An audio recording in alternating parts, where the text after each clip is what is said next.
Good morning, and welcome to day 48 of the series, which means we're 13 days away from Leadville.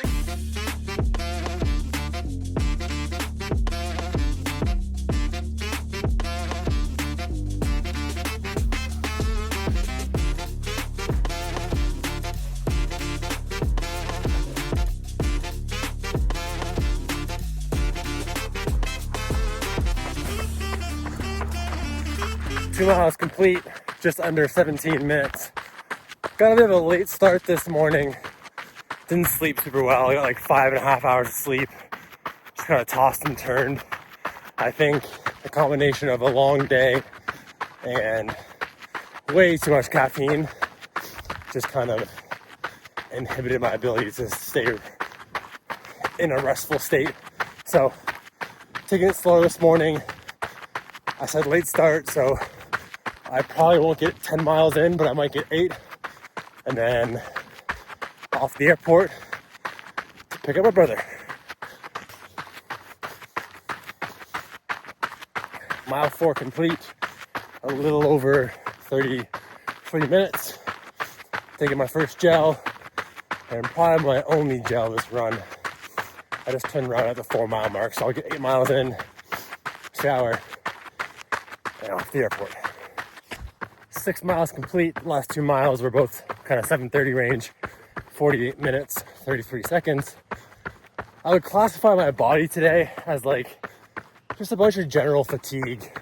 I did quite a good job yesterday when I got back to the house to take a salt bath, do some scraping, do some soft tissue release. I used some magnesium infused arnica, like a topical cream.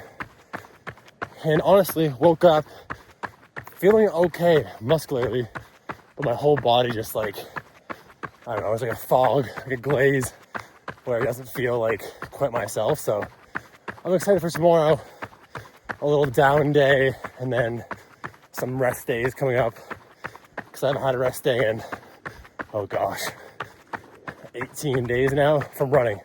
So it's been a while. That wraps up 8 miles, or 8.12 miles. Total time, 1 hour, 4 minutes, 7 seconds. And average heart rate was 131. All right, back from my run. 8 miles done. I'm done working out for the week. I'm over 20 hours, 13 of those are running. I'm done. I need to have a nap, and we are watching Noah Khan later today. Also, side note, these boxes are so hard to open.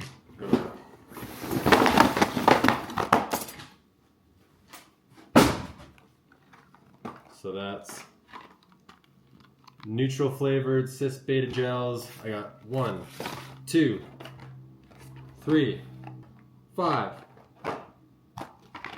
Cis beta fuel gel orange. 1, 4, and 5. So altogether, there are, I think there's 6 in here. So 6 gels per one of these boxes.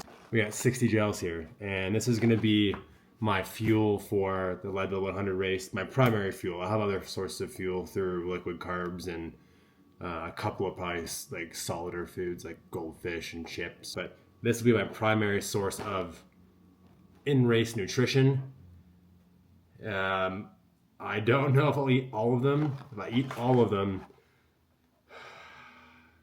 if I take 3 per hour, and I run for 20 hours, I'll have all of them. That just seems like having all of these in my stomach at one time seems unrealistic right now while I'm looking at it. So I mentioned yesterday during my run, I'm probably going to do 2 per hour as like my floor, as like the minimum I'll take in every hour, regardless of how I'm feeling. If I puke, I puke. It's not an inherently bad thing to puke during an ultra, as long as you can also get more stuff down afterwards. And high altitude, high country, it's going to happen. I'm just mentally preparing myself. It's going to happen at some point. So my floor is taking 2 of these bad boys, not 2 of these containers, but 2 gels in here. So 2 per hour. And then on some flatter sections, I think especially in the first third of the race, where it's going to be relatively flat or like gradually uphill, I might try to consume 3 and get a little bit ahead on nutrition without like destroying my GI system. So yeah, another Christmas in August. I can't touch these till race day because there's a potential that I'll use all of them. So, Nentushpa for the next 13 days. Okay, it's late afternoon or mid-afternoon. Weekly recap, week 7 recap. Monday looked very similar to the past 4 weeks where I did a run in the morning, followed by a bike immediately afterwards, and then went down to Arsenal in Arvada and did an hour and a half of HYROX quality, HYROX conditioning. Tuesday, August 4th, 12 miles total of volume. I did a very similar concept again to the past 4 weeks where I had a kind of a buy-in of 6 miles easy, and then from 7 to 10, or 7 to 11 actually this time, I did 1 minute on, 1 minute off. 1 minute on periods were somewhere around the LT2 range, and then backed off intensity about 1 minute per mile. After that, in the evening, I did a uphill treadmill session where I was just focused on getting volume and did 2-to-1 work-rest ratio. So 2 minutes on, 1 minute off. And that was all at, I believe, 6%. Wednesday, August 5th, again, morning run, 7 miles into a 40-minute bike, and then an hour of incline hiking in the afternoon. That was in Wyoming, I believe. The PM was. Thursday morning, 10 miles on the treadmill. This run sucked, but I got 10 miles done, an hour 16, and then did a half an hour bike and an hour and a half incline hike in the afternoon. Friday also the same sort of thing.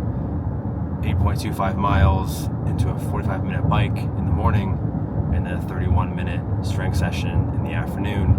Monday through Friday was very similar. I mean, the past 3-4 weeks. The difference this week is I just upped volume a little bit. I kind of told myself that if I felt good enough to do volume, this is the week to do it. So upped it a little bit, especially on Tuesday and on Friday. Saturday was a massive day. That's yesterday. So got up in the morning at 5 or so regular time, and then at 6:30 left the house. Did a run club, was the caboose for her run club in the morning at 7:30, and then I drove from Boulder up to Lake County in Twin Lakes and did 29.5 miles of the Leadville course, which took 5 hours and 20 minutes, and then drove back home and got back home around 8:30. So I was out of the house for 14 hours. I would say 6 hours of that time was running, and then maybe 5 hours was driving, so long day. This morning, got up, did 8 miles, and then went to the airport and picked this guy up. Samantha made, we're all wearing some sort of NoCon related attire. Samantha made us little patches because we're off to the concert right now. We're driving, but to hop on the highway and staying up past our bedtimes, which is very rare for us. It's gonna finish at what, like 10 or 11 tonight? Something like that. Yeah, so like it's a long day.